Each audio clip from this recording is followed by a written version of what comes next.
wabarakatuh. Perkenalkan, nama saya Jenny Rizkiana, NPM 2001070014, jurusan Tadris IPS, semester 3, Fakultas Tarbiyah dan Ilmu Keguruan, Institut Agama Islam Negeri Metro Lampung.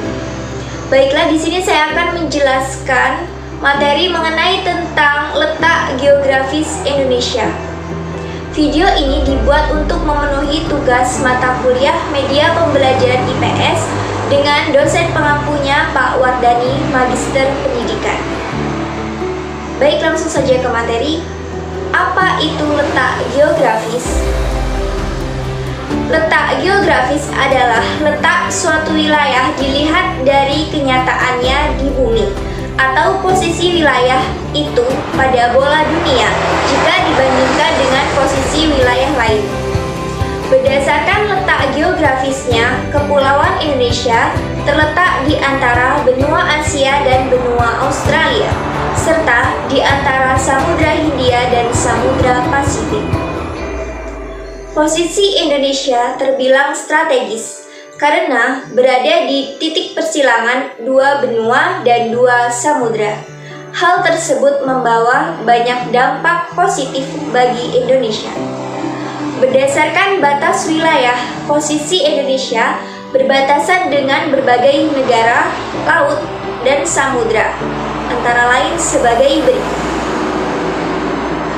1. Sebelah utara berbatasan dengan Malaysia, Singapura, Filipina, Selat Malaka, Selat Singapura, Laut Cina Selatan, Laut Sulawesi, dan Samudra Pasifik di sebelah utara. Kedua, sebelah selatan berbatasan dengan negara Australia, Timor Leste, Samudra Hindia, Laut Timur, dan Laut Arafuru. Ketiga, sebelah barat berbatasan dengan Samudra Hindia. Keempat, sebelah timur berbatasan dengan Papua Nugini dan Samudra Pasifik.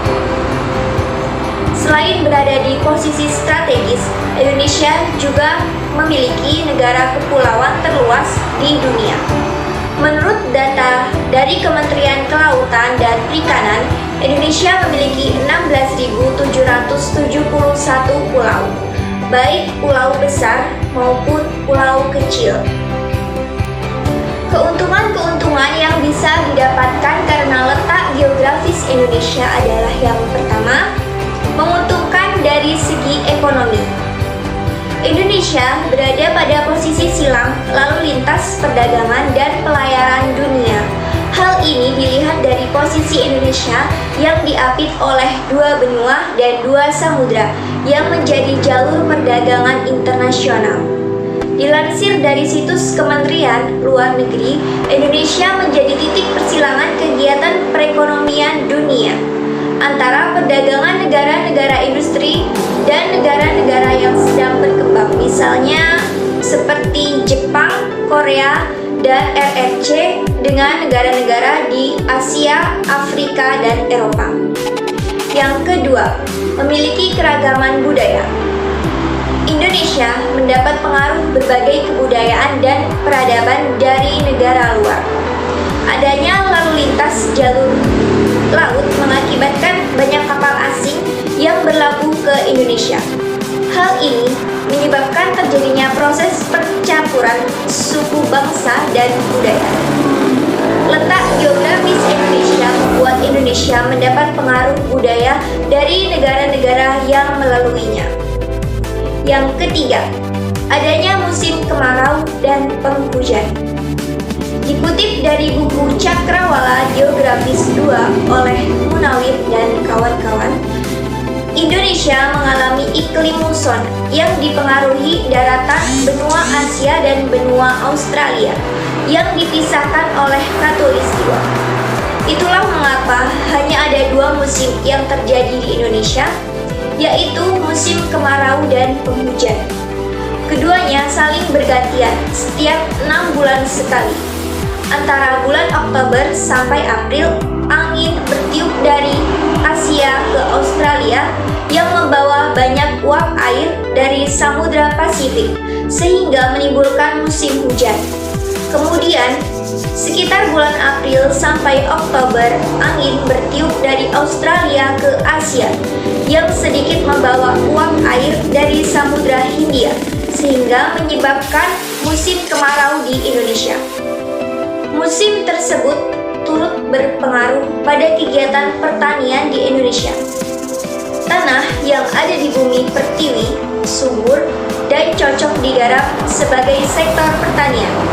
Beberapa hasil pertanian yang berkembang di Indonesia antara lain padi, ketela, ubi, kentang, sayuran, kacang-kacangan, dan sebagainya. Yang keempat, Indonesia memiliki tanah yang subur. Pertanian di Indonesia juga didukung dengan cuaca yang mendapatkan banyak sinar matahari dan curah hujan yang tinggi. Selain itu, juga memiliki tanah yang subur karena terletak di kawasan cincin api Pasifik yang berupa gugusan gunung berapi di Samudra Pasifik. Yang kelima, Indonesia memiliki banyak destinasi wisata alam. Keuntungan letak geografis Indonesia yang lainnya adalah menjadi negara yang memiliki banyak destinasi wisata alam. Misalnya seperti memiliki wisata alam berupa pantai, gunung, sungai, hingga air terjun.